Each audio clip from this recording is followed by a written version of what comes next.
menakjubkan,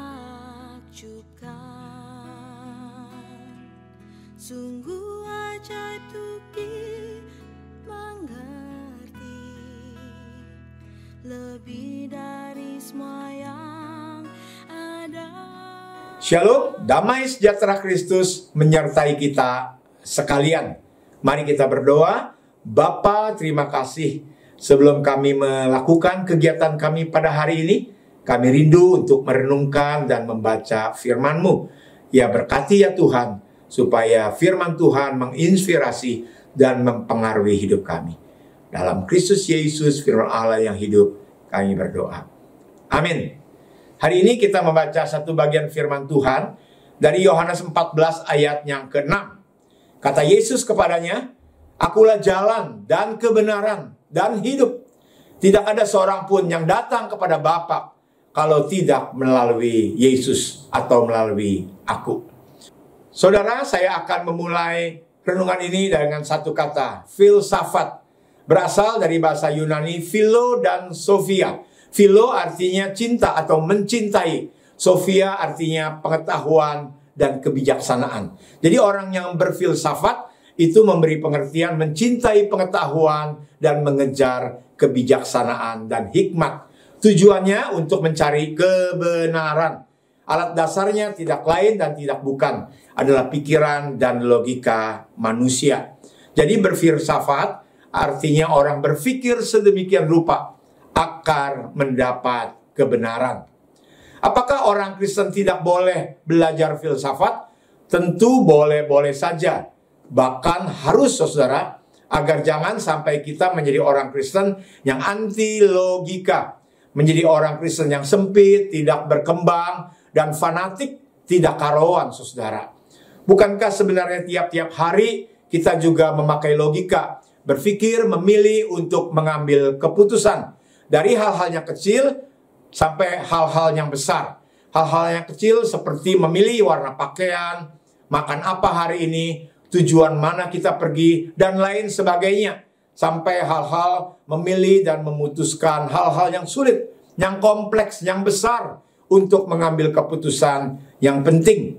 Kalau di dunia akademis, banyak orang yang mengadakan riset dan penelitian sedemikian rupa sampai dia mendapatkan tesis yang baik. Bukankah semuanya itu kita harus menggunakan akal? Janganlah kita menjadi orang Kristen yang anti memakai akal dan logika. Pertanyaan yang berikut, namun di mana batasan akal manusia berpikir? Sebagai orang Kristen, yang harus menjadi patokan final kita adalah firman Tuhan, bukan pemikiran dan budaya manusia. Amsal 3 ayat yang ke-5 dan ke-6 berkata, "Janganlah bersandar kepada pengertianmu sendiri, tetapi akuilah Dia di dalam segala lakumu."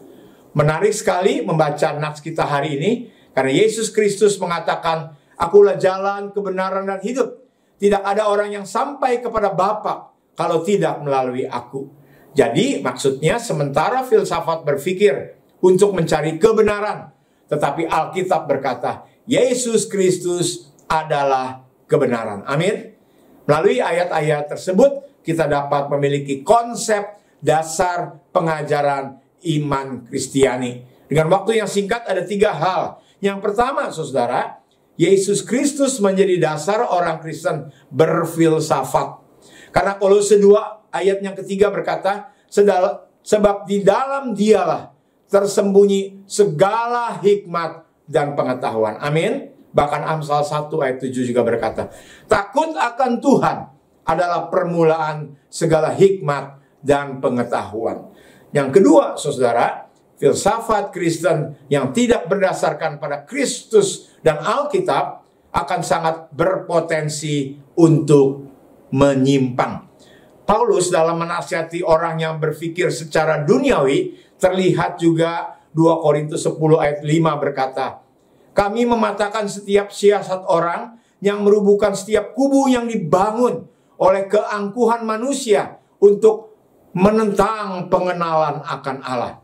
Kami menawan segala pikiran dan penaklukannya hanya kepada Kristus. Saudara, biarlah hati, pikiran kita dalam kita berpikir dan berusaha menaklukkannya di bawah Kristus. Dan yang ketiga, otoritas firman Tuhan di atas otoritas pikiran dan pengalaman manusia. Haruslah kita menempatkan Yesus di tempatnya, Yesus di tahtanya, sehingga kita menjadi orang Kristen yang Christ-centered, bukan self-centered. Ya, terpujilah Allah Tritunggal. Mari kita berdoa. Bapa, kami sangat bersyukur untuk pengajaran firman Tuhan, konsep dasar iman Kristiani. Biarlah dalam kami berpikir, bertindak, kami selalu Christ-centered. Terpujilah Allah Tritunggal, di dalam nama Tuhan Yesus kami berdoa. Amin. Tuhan menyertai kita sekalian.